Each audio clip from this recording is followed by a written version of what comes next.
Hey everybody, Bob Barker here, and you're our next contestant on Statistics is Right. Here's board problem 54.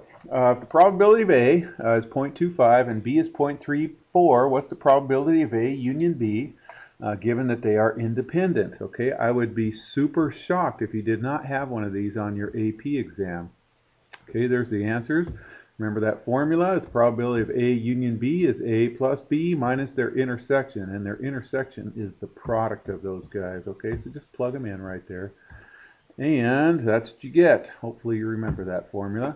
Making sense of statistical significance, section 10.3. Calculators and computers easily perform calculations for p-values without interpreting some common sense into your judgment. So that's what this lesson is about some common sense. So let's begin. This is exciting. So when doing these, just think of the following. How plausible is your null hypotheses? If it's an idea people have agreed on for years, then you're going to need some strong evidence for some persuasion. Uh, uh, Number two, what are the consequences of rejecting your null hypotheses? If rejecting your null hypotheses in favor of HA requires an extensive operation, then you'll need strong evidence that the new will be a payoff. Sorry, some students just came in. I just shoved them out. So different people may want different levels of significance, but the 5% level is common. Understand this, though. There's no practical distinction between p-values of 0.049 and 0.051. They're both the same as 5%. So section B, wound healing time. Example 10.18 on pages 8, 588, and 89. Suppose we're testing a new antibacterial cream, formulation NS. I wonder what NS stands for. On a small cut made on the inner forearm. Oh boy. We know from previous research that with no medication, the mean healing time defined at the time the scab falls off is 7.6 days. So it's a little bit over a week. With the standard deviation of 1.4 days. The claim we want to test here is that formulation NS speeds healing time.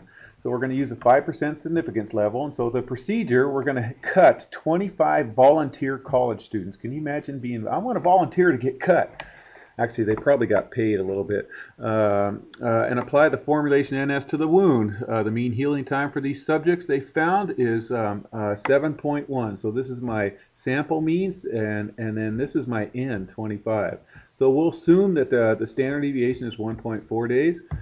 So step one, identify the population of interest and the parameter you want to draw a conclusion about. State the hypotheses in words and in symbols. Yes, write that down. All right, we want to test the claim that the mean healing time, mu, which is your population mu of the population of people who treat cuts from formulation with formulation, I suppose I'm not going to say the name.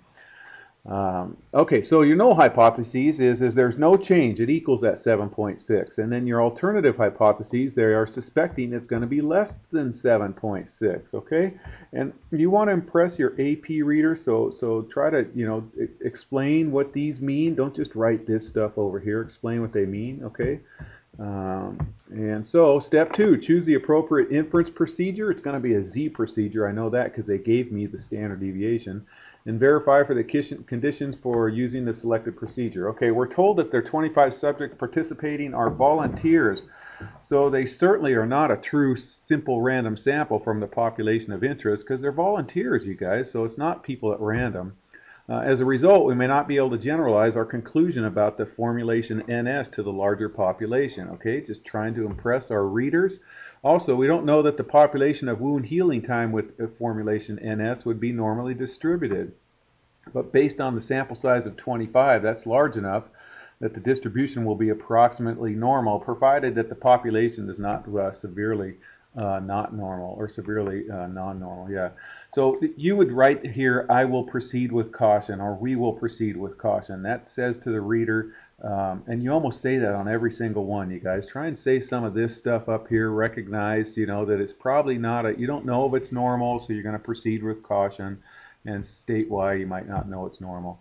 Okay, and because they gave me the standard deviation, we're going to do a one sample Z test. All right, so step three, if the conditions are met, carry out the inference procedure. Here we go. There's my Z formula, and then this is my standard deviation. My sample standard deviation is my population standard deviation divided by the square root of n, so let's get that. you get 0.28. So let's plug in the other numbers and you get negative 1.79. Since your hypotheses are that, then our probability is what we're looking for is it's going to be less than negative 1.79, which is to the left. All right, and that's what our book gives us. So there it is in our book right there. So step 4, interpret your results. Now if it was greater than right here, then, or if this was greater than over here, I would be doing 1 minus this, okay, but we're not. So interpret your results in the context of the problem. Okay, so since that 0.0367 is less than theta, which is 5%, we can reject HO and conclude that formulation NS's yield time is statistically significant. However, the result is not practically important, you guys. Having your scab fall off a half a day sooner is really no big deal. That says volumes right there to your reader. So don't just be the nerdy kid who just cranks out an answer and thinks you have the answer. Try to add a little logic to this stuff here, you guys. So statistically significance is not the same thing as practically significant, like I just spoke about. Also, things like outliers can affect your otherwise convincing data and embarrass the foolish users who feed the statistics blindly into their calculators without some kind of cool analysis. So try to be logical about what you're saying there. Okay, so does music increase worker productivity? So this is the last example right here. So you wonder whether background music would improve the productivity of staff who process mail orders in your business. So after discussing the idea with your workers, you add music and find a significant increase.